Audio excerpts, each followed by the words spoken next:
Welcome back, everyone. Today, we're going to be taking a deep dive into a really chilling murder case from San Juan Capistrano, California.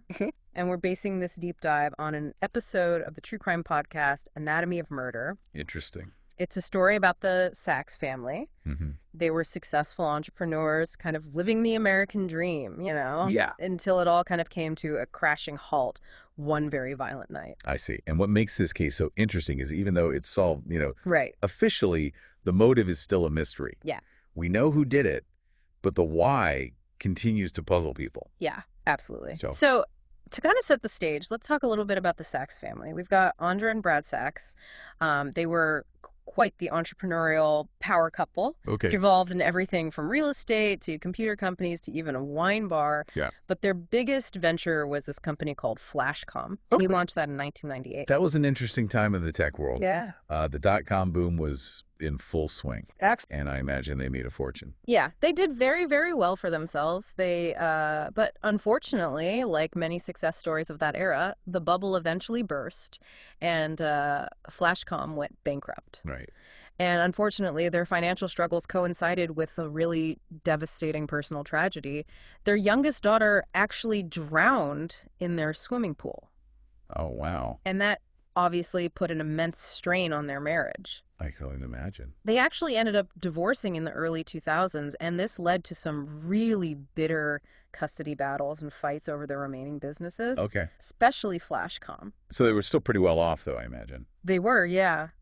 Despite the acrimony of the divorce, they eventually reconciled. They even expanded their family, adopting a boy and a girl from Russia. Okay. So they had 5 children in total. 5 children total. Yeah, 2 older sons, a daughter, and the 2 adopted children. Wow, so a big family. It was a big family. Yeah. Even with the ups and downs, they were still doing well financially. They owned several properties, and they eventually moved into this really luxurious mansion Okay. in San Juan Capistrano. It was a huge estate, 8,000 square feet, Wow. worth almost $4 million.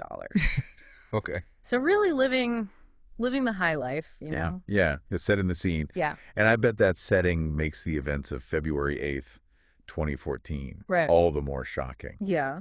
It was a Saturday night, Mhm. seemingly ordinary. Yeah.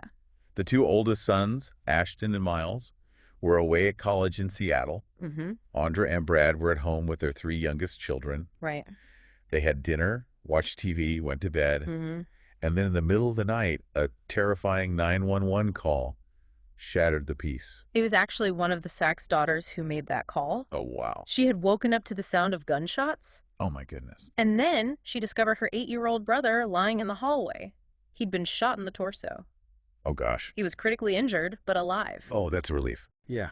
Can you imagine the scene, though, for those first responders? Oh, I can't even imagine. Just huge, sprawling mansion. Right. The children that are left are in a state of panic and shock, Of course. and they're having to, Yeah. figure out what happened. And then they made this absolutely horrific discovery. Upstairs in their bed were Andra and Brad, both shot to death. Oh, my goodness. The crime scene was gruesome. Yeah. And of course, there's no clear motive, Mm-hmm. which just deepens the mystery. So how did the investigators handle this? The investigators conducted, of course, a very meticulous crime scene investigation. Yeah, But the size and complexity of the home made it a really daunting task. I can imagine. There was no sign of forced entry. There was no evidence of a struggle. Okay. Nothing seemed to be missing. So robbery was quickly ruled out as a motive. Okay, so it wasn't some random burglary gone wrong. No. This was targeted. Right. And what really stood out to investigators was the sheer brutality of the attack. Brad was shot 12 times, including once in the face. Good And then little. Andra was shot 10 times. Wow. I mean, it was just a horrific scene. And remember, their youngest son Sure. was also shot. Yeah. Critically wounded. And one of the daughters even had her bedroom door kicked in Wow. and a shot fired at her, although thankfully she was unharmed. Right. But I mean, this wasn't just some random act. It was No, yeah. personal, it was targeted. And the fact that the shooter seemed to know the layout of the house, Oh. moving quickly, efficiently through the mansion, Yeah. supports that theory. And also bypassing one of the daughters completely. Right. Adds another layer of mystery, right? It does, yeah. So do we know anything about? Yeah, so with the motive unclear, Yeah. Investigators really had their work cut out for them. Mm-hmm. They started examining financial records, looking for signs of trouble, Okay. enemies, anyone who might have wanted to harm the Saxes. They meticulously searched the house and the surrounding grounds for any kind of forensic evidence, Yeah. hoping for that one clue to kind of break the case wide open. Mm-hmm. And what about the two sons that were away at college? Right. So remember Ashton and Miles, the two eldest sons, they were away at college in Seattle. Hmm. They were contacted immediately after the murders, and they flew back to California to be with their siblings. Makes sense. Ashton even delivered a very heartfelt eulogy at his parents' funeral. Oh, wow. Seemingly the grieving brother, just devastated by this inexplicable tragedy. Mm-hmm. Well, a crucial piece of evidence was captured on a neighbor's security camera. It was a white Toyota Prius driving down the street around 1:30 a.m., just hours before the murders. Now, a white Prius in California is not exactly a rare sight, No? but combined with traffic camera footage that showed a similar car speeding away from the area Right. around the time of the 911 call, Yeah.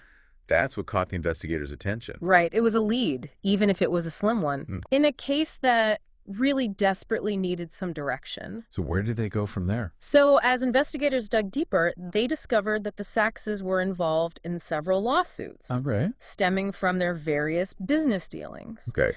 There were disgruntled clients, aggressive attorneys, even online threats against them. Wow.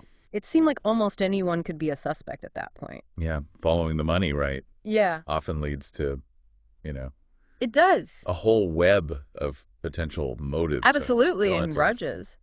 But as they carefully investigated each lead, alibis were confirmed, Yeah. and those initial suspects were ruled out, and the trail started to go cold. That's frustrating for the Yeah. investigators, I'm sure. Absolutely. Oh, And then, weeks after the murders, investigators finally received the detailed phone records for the entire Sachs family. And buried within those pages of data was a shocking revelation. what was it? They uncovered this digital trail that led straight to Ashton, Oh, wow. the seemingly grieving son. The one who was in Seattle Right. at college. The phone records showed a series of calls and location pings Okay. that placed him in San Juan Capistrano on the night of the murders. So the son everyone thought was hundreds of miles away was actually at the crime scene. He was. That's a huge twist. Yeah. So what did they find out about his movements that night? Well, the records indicated that Ashton drove his white Toyota Prius. Remember that car from the security footage? Right, exactly. Aye. All the way from Seattle to his parents' commercial property in San Juan Capistrano. Okay. He arrived sometime in the evening. So he had hours to spare before the murders even took place. Hours to spare. Yeah. That's chilling. Chilling. And it gets even more chilling. Okay. Later that night, his phone pinged near the family mansion, Right. just 30 minutes before that 911 call. Yeah. And then after the murders, Ashton called a tow truck What? because his Prius had gotten stuck in the mud somewhere. Okay, so we have the car, Yeah. the timeline, the location. It's all pointing to Ashton. Yeah. Did they have anything else to solidify their suspicion? They did. Ashton then took a taxi to John Wayne Airport. Okay. And security footage showed him boarding a flight back to Seattle early the next morning. Oh, wow. He even arranged for his Prius to be shipped back to Seattle. Wait, so if he's trying to cover his tracks, why would he just drive back? Right. It seems like he was leaving a trail of breadcrumbs. It does. It does. It's strange. It is strange. As if he wasn't thinking clearly Right. or really grasping what he had done. Yeah. Regardless, investigators now considered him their prime suspect. Right. They contacted the auto transport company and learned that Ashton's Prius was in their lot in Seattle. Oh, I bet they knew exactly what they'd find when they searched that car. You're right. The murder weapon, a Ruger 1022 rifle, was hidden in the trunk, Oh. and ballistics tests confirmed it matched the shell casings found at the crime scene. So it seems like an open and shut case at this point. Right. What happened next? So the police, concerned for the safety of Ashton's siblings, they decided to place him under surveillance in Seattle Okay. while they prepared the arrest warrants. Okay. I mean, it was a tense situation, Oh, I can imagine. knowing that the prime suspect was living with the very people he might have intended to harm. I can't even imagine the fear that they must felt, knowing that their brother, the killer, was right there under the same roof. Absolutely. And the police had to move quickly but carefully. Yeah. So a few days later, they apprehended Ashton, Okay. approaching him, under the pretense of giving him a routine update on the case. So they were playing it cool, trying to get him to let down his guard. Right. What happened when they started questioning him? Initially, Ashton stuck to his story, claiming that he hadn't been in California since Christmas. Wow. But the investigators, Right. armed with the phone records, Uh-huh. the surveillance footage, Right. they started dismantling his alibi. Okay. They casually mentioned things like airport security cameras. Okay. The increased security measures since 9/11. Right. Very subtle. Yeah, but effective. Right. Yeah. Did he crack under pressure? He did. He initially said that he didn't want to answer any more questions Okay. and was arrested. But after being read his Miranda rights, Right. Ashton waived his right to an attorney and confessed to the murders. He waived his right to an attorney and just confessed. You did. That seems unusual, especially in a case like this. It does, but it might speak to just the overwhelming evidence against him, Right. or maybe even a psychological need to confess. Yeah. Whatever the reason, Ashton described his actions, Okay. explaining how he bought the gun, practiced at a shooting range, drove to California, Uh-huh. waited outside his parents' house for 30 minutes before going inside. Wow. He even admitted to hesitating in the foyer Yeah. for 10 to 15 minutes. Right. Contemplating whether to even go through with it or not. Wow. It's just unfathomable. It is. And then he describes shooting his parents in their bed, Right. firing at his younger siblings as he fled the house. So his confession matched the crime scene details and everything. Absolutely. Aligned with all the forensic evidence. There was no doubt left. So they had their killer, a confession, and a mountain of evidence. Yep. Case closed, right? Well, not entirely. What do you mean? Even with the confession, Right. one huge question remained. Why? Right. The motive. Yeah.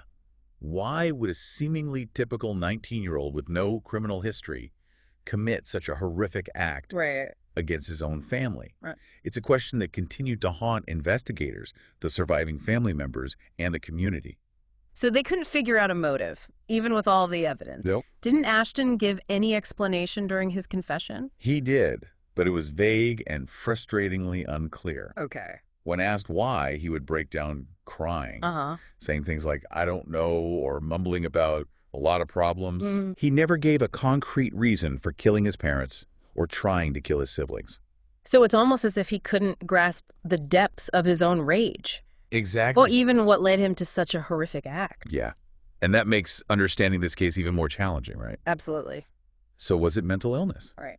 Was he a sociopath, as the prosecutor later suggested? Okay. Was it resentment stemming from some perceived favoritism within the family? Mm-hmm. Or was it a combination of factors, a perfect storm of emotional turmoil and simmering resentment? So did investigators look into the possibility of mental illness? They did. Was there any history of that?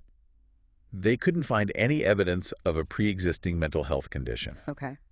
Ashton had never received psychiatric treatment, Right. and there were no records of behavioral issues or emotional instability. Okay. In fact, everyone described him as a bright, intelligent young man Uh-huh. with a promising future. So if it wasn't a diagnosable mental illness, what else could have pushed him to this point? Were there any clues about his relationship with his parents or siblings? There were signs of tension, Okay. but nothing that seemed particularly alarming. What kind of tension? Well, Ashton and his brother Miles were living on their own in Seattle Uh-huh. while attending college. Right. And there were some disagreements about Ashton's spending habits. Oh, okay. His parents had put him on an allowance and wanted him to be more accountable for how he was using the money. Ah, money. It always seems to complicate things. It does. But financial disagreements, even heated ones, Right. don't usually lead to this kind of violence. No, they don't. And that's what makes this case so perplexing. Yeah. During his confession, Ashton described his mother as trustworthy, Okay. but said she didn't care for him. Oh, wow. He said his father never loved him, Right. often excluded him from family activities, Okay. and blamed him for various problems. So he felt neglected, Right. misunderstood, and perhaps even scapegoated by his parents. That seems to be the picture that's emerging. But even that doesn't fully explain the level of violence, right? No. He shot his father 12 times, Right. including once in the face while he was sleeping. Right.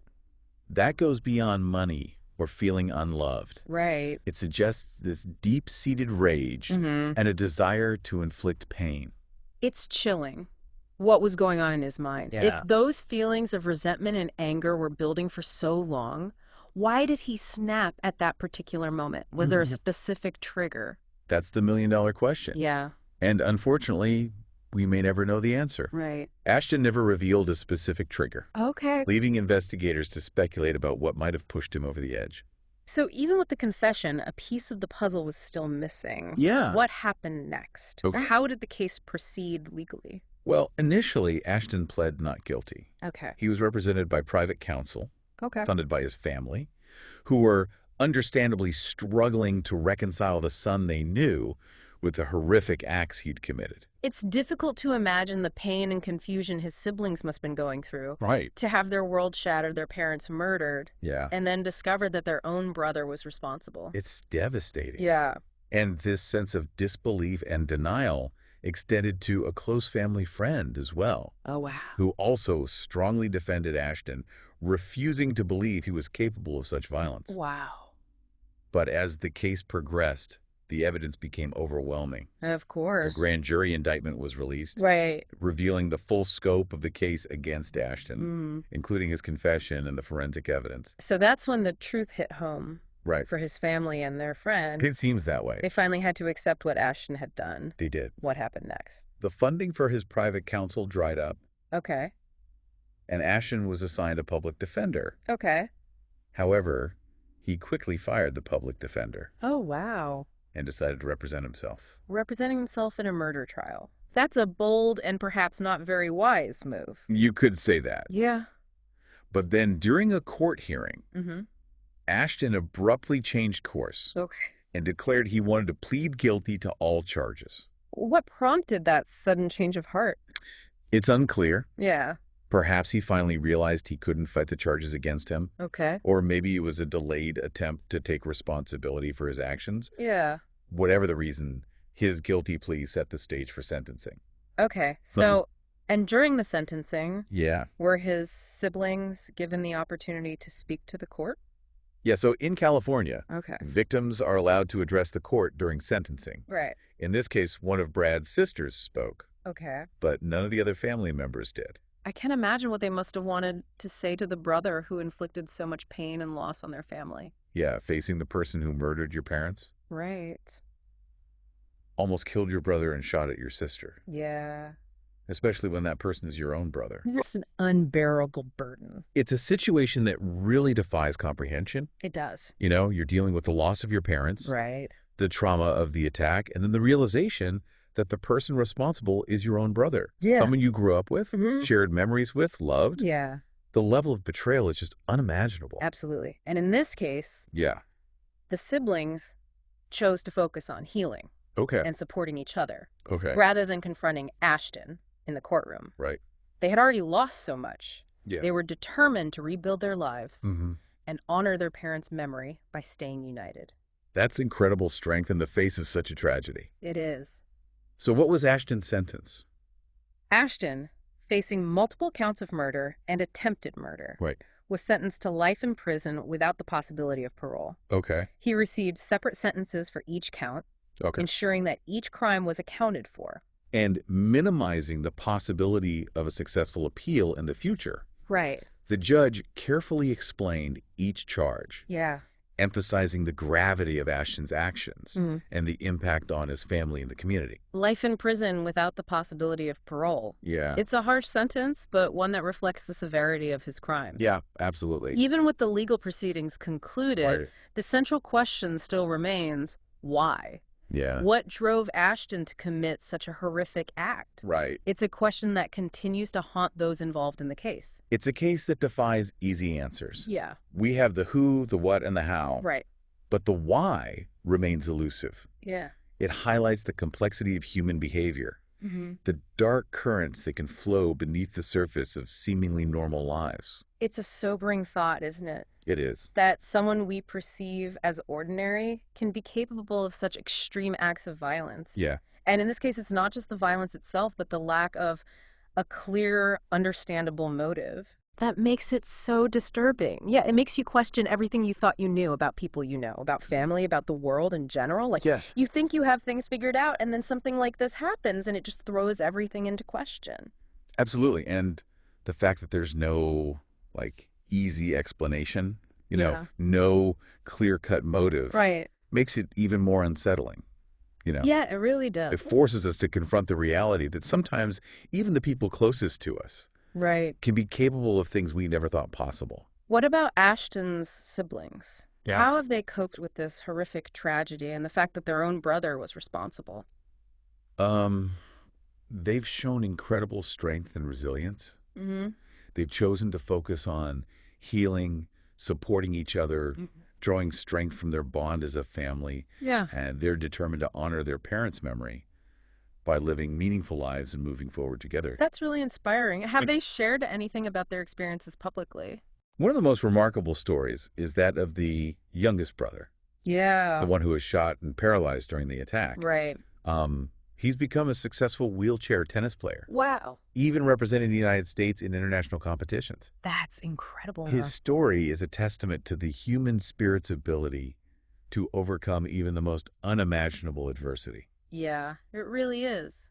It's just a reminder that even in the darkest of times, hope and resilience can prevail.